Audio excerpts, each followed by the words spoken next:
तो मैं एक्सपेक्ट कर रहा हूँ कि आज के बाद आपको और कोई भी वीडियो देखने की ज़रूरत नहीं पड़ेगी कि निफ्टी ओवर वैल्यूड है, अंडर वैल्यूड है, क्रैश होने वाला है, इन सब के ऊपर। तो यहाँ पे देखो अभी हम देख रहे हैं निफ्टी मिड कैप 150 का अर्निंग, राइट। तो यहाँ पे अगर देखोगे तो ये जो ऑरेंज नहीं सॉरी जो पिंक वाला कलर है, तो ये निफ्टी मिड कैप 150 का लाइन है एंड ये जो ग्रीन वाला है ये अर्निंग का लाइन है, राइट। तो यहाँ पे गैप देख रहे हो, कितना बड़ा गैप क्रिएट हुआ है निफ्टी मिड कैप में, मिड कैप 150 में। यहाँ पे जो मार्केट वैल्यू है वो इतना ऊपर तक पहुँच गया और जो ग्रीन लाइन अर्निंग है वो देखो कितना ज़्यादा नीचे है, कितना डिफरेंस है। एंड ये मैं 5 ईयर का दिखा रहा हूँ, अगर मैं 1 ईयर का भी देखूँ ना तब भी देखो कितना ज़्यादा गैप दिख रहा है। तो निफ्टी मिड कैप के ऊपर हम आगे भी डिस्कशन करेंगे, बट उससे पहले देखो कि निफ्टी 50 जब से कोरोना का क्रैश आया था तब से लेके अब तक ऑलमोस्ट 4 साल हो गए एंड 4 साल में ये निफ्टी 50 ऑलमोस्ट 200% का रिटर्न दे दिया है इसने। एंड 4 साल में 200% का रिटर्न बहुत ज़्यादा नहीं होता, ऑलमोस्ट 32% का CAGR होता है, राइट। तो यहाँ पे हमको सीधा सीधा समझ में आ रहा है कि निफ्टी इतना भी ज़्यादा ग्रो नहीं करने वाला कि यहाँ से बबल क्रिएट हो गया है, क्रैश हो गया है। इतना कम रिटर्न में बबल नहीं बनता। बबल बनता है किसमें, वो मैं आपको आगे डिस्कस करूंगा, जो कि आपको देखने को मिलेगा, तो एंड तक देखो समझ में आ जाएगा। एंड यहाँ पे निफ्टी 50 में हमने देखा कि 4 साल में 200% का गेन है। एंड निफ्टी अगर हम मिड कैप 150 में देखें तो यहाँ पे देखो 4 साल में ऑलमोस्ट 400% का गेन है। एंड निफ्टी स्मॉल कैप 250 में यहाँ पे 4 साल में 450% का गेन है। इसमें सबसे ज़्यादा है बिकॉज स्मॉल कैप है, तो ये भागता भी जल्दी है एंड ये नीचे जाता भी जल्दी है। तो जो भी है आपको समझ में आ रहा है चीज़ें, आई होप। तो यहाँ पे देखो जो निफ्टी 50 है तो उसका जो EPS है 5 साल का एंड जो निफ्टी 50 इंडेक्स है वो ऑलमोस्ट इक्वल है, सिमिलर टाइम से ग्रो हुआ है। अगर हम 1 साल का भी देखें ना तब भी देखो बहुत ज़्यादा डिफरेंस नहीं है निफ्टी 50 में। ये हम निफ्टी 50 का देख रहे हो। तो यहाँ पे आपको क्लियरली समझ में आ रहा है कि निफ्टी 50 बहुत ज़्यादा ओवरवैल्यूड है नहीं एक्चुअल में, बिकॉज यहाँ पे रिटर्न भी बहुत ज़्यादा नहीं बना है एंड EPS भी ऐसा नहीं है कि बहुत ख़त्म है, ऐसा भी कुछ भी नहीं है। 5 ईयर में जो ग्रोथ है एंड 5 ईयर का जो EPS है स्टॉक का, तो वो सब कुछ एकदम स्टेबल है, बहुत ज़्यादा कुछ प्रॉब्लमेटिक चीज़ नहीं है। बट यहाँ पे सिचुएशन क्या बन रहा है, सिचुएशन आपको दूसरे चीज़ों में देखने को मिलेगा, जो कि है निफ्टी मिड कैप 150 में। देखो जो खतरनाक वाला EPS और मार्केट प्राइसिंग में जो डिफरेंस आया है ना, निफ्टी मिड कैप हमको क्लियरली ओवरवैल्यूड दिख रहा है। यहाँ पे देखो निफ्टी मिड कैप में रिटर्न क्या बना है 4 साल में 400% एंड स्मॉल कैप में 450%। मतलब स्मॉल कैप और मिड कैप में डिफरेंस जो है वो उतना ज़्यादा नहीं है। तो यहाँ पे आपको समझना पड़ेगा कि निफ्टी मिड कैप ज़्यादा भाग गया है एंड यहाँ पे डिफरेंस तो अर्निंग का है ही। एंड सिर्फ यही नहीं, तो यहाँ पे एक पैटर्न नोटिस करना, जब भी जो EPS है वो नीचे होता है तब क्या होता है मार्केट में, देखो स्लो डाउन आता है। एक साइडवेज पे मार्केट चल रहा है, ना ऊपर जा रहा है ना नीचे जा रहा है, राइट। देन धीरे धीरे जब फिर से EPS इंक्रीज होना स्टार्ट हुआ तब धीरे धीरे मार्केट ऊपर जाना स्टार्ट हो गया, देन दोनों एक जगह पे आ गए, राइट। तो यहाँ पे एज ए मैग्नेट काम करते हैं ये सभी चीज़ें, market valuation and EPS, right. दोनों एक दूसरे से जितना दूर जाते हैं उतना जल्दी पास आने की कोशिश करते हैं।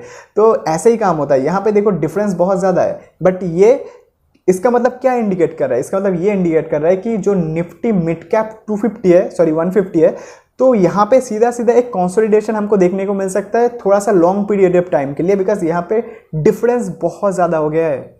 एंड साथ में अगर हम स्मॉल कैप की बात करें, निफ्टी स्मॉल कैप 250 की, तो यहाँ पे भी देखो 5 ईयर या फिर 1 ईयर में बहुत ज़्यादा डिफरेंस EPS में नहीं देखने को मिलेगा, एकदम सेम ही लेवल पे चल रहा है, राइट। तो यहाँ पे जो स्मॉल कैप है एंड जो मिड कैप है, तो इन दोनों ने रैली तो बहुत ज़्यादा किया है। निफ्टी मिड कैप ज़्यादा ही ओवरवैल्यूड है एंड निफ्टी स्मॉल कैप को हम बोल सकते हैं कि ओवरवैल्यूड है, बिकॉज 4 ईयर्स में 450% का gain is not a small thing. But यहाँ पे निफ्टी ने बहुत ज़्यादा गेन नहीं दिया है, 4 ईयर्स में ऑलमोस्ट 32% का रिटर्न दिया है। तो यहाँ पे थोड़ा सा कंसोलिडेशन ओवरऑल मार्केट में हमको देखने को मिल सकता है, या फिर थोड़ा सा अप डाउन चल सकता है। एंड तब तक क्या होगा, अप डाउन का मतलब क्या होता है, कंसोलिडेशन का मतलब क्या होता है, टाइम करेक्शन होता है। जब टाइम करेक्शन होगा कंपनी का EPS फिर से आना स्टार्ट हो जाएगा, देन गाड़ी फिर से चलेगा, फिर ऊपर चलेगा, राइट। यहाँ पे कुछ भी बबल क्रिएट नहीं हो रहा है, ये चीज़ आपको समझना है, राइट। यहाँ पे अगर हम निफ्टी की बात करें, निफ्टी का PE देखो, यहाँ पे अगर हम स्क्रीनर पे जाते हैं, अभी करंट PE कितना है 23.6% का। एंड यहाँ पे अगर हम चार्ट पे जाते हैं तो 5 ईयर का PE देखो मीडियन के आसपास है, 10 ईयर का PE भी मीडियन के आसपास है। तो यहाँ पे अंडर वैल्यूड नहीं है बट ओवरवैल्यूड भी नहीं है, क्लियरली ओवरवैल्यूड तो है ही नहीं, ठीक है। यहाँ पे PE के हिसाब से ओवरवैल्यूड है ही नहीं। एंड अगर आपको बबल का देखना है तो मैं आपको दिखाता हूँ बबल किसको बोलते हैं। यहाँ पे हम पीछे जाते हैं 2008 के पहले अगर हम यहाँ पे देखें तो देखो, यहाँ पे मैं चार्ट को थोड़ा सा एडजस्ट कर लेता हूँ। यहाँ से देखो, यहाँ से यहाँ से ऑलमोस्ट यहाँ तक कितने परसेंट का गेन है देखो, 600% का। कितने दिनों में, 4-4.5 साल में 600% का रिटर्न है। तो इसको कहते हैं ओवर वैल्यूएशन होना। एंड बबल किसको कहते हैं देखोगे, ये देखो सेंसेक्स में जाते हैं एंड उसके बाद हम पीछे चलते हैं, राइट। तो यहाँ पे अगर हम थोड़ा सा और पीछे आए तो यहाँ पे देखने को मिलेगा कि बबल किसे बोलते हैं। देखो, देख रहे हो, ये देखो 1 साल में जो सेंसेक्स है वो भाग गया 370% 1 साल में, ठीक है, 1 से 1.5 साल में। इसको कहते हैं बबल।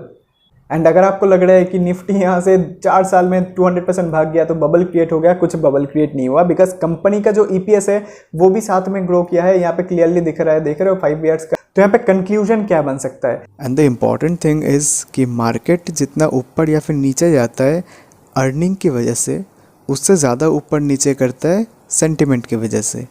तो यहाँ पे बजट की वजह से टेम्परेरी टाइम के लिए ऊपर जाना या फिर टेम्परेरी टाइम के लिए नीचे जाना, ये सब चल सकता है। बट ओवरऑल जो अंडरस्टैंडिंग है वो लेने के बाद शायद मेरी तरह आपको भी लग सकता है कि मार्केट थोड़ा बहुत कंसोलिडेशन डिज़र्व करता है एंड एक्चुअली वैसा होना भी चाहिए, जो कि एक लॉन्ग टर्म ग्रोथ के लिए इम्पॉर्टेंट है। बट अगर यहाँ से अभी ऊपर चलना स्टार्ट कर देता है तो मुझे लगता है बहुत जल्दी नीचे भी आ जाएगा, बिकॉज़ कहीं ना कहीं जो अर्निंग है और जो मार्केट का सेंटिमेंट है वो मैच होना होता है। तो इधर वो टाइम करेक्शन होके होगा या फिर स्टॉक प्राइस नीचे आके। बट यहाँ पे टेंशन लेने वाली कोई बात नहीं है, बिकॉज अगर आपका स्टॉक नहीं चल रहा तो मेरा भी नहीं चल रहा और किसी का भी नहीं चल रहा है, राइट।